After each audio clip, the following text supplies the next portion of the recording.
با نظر داشت اینکه هنوز تحقیق بریتانیا در زمینه زهرآلودشوی انجام نشده است، فکر نمی‌کند که شروع اخراج دیپلمات‌های روسی یک تصمیم آسیمه‌سرانه است.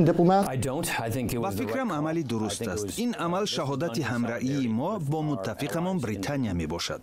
و فکرم این عملی فوق‌العاده است که آن را کشورهای اروپایی و از جمله جمهوری چک دستگیری کردند. در سالهای 90 یک دانشمند اعتراف کرده بود که زهر نظامی را در بازار سیاه فروخته بود و سپس با آن زهر یک صاحبکار را کشته بودند.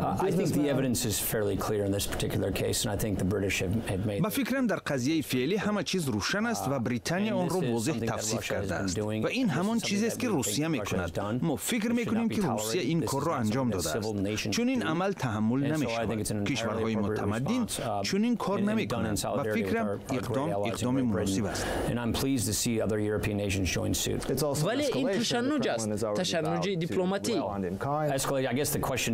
بله، این تشنج دیپلماتی است و نباید تحمل شود. زهرآلود نمودن و کشتن مردم با گاز کشنده در خاک کشور دیگر عملی نیست که کشورهای متمدن کنند و چون این کار نباید تحمل شود.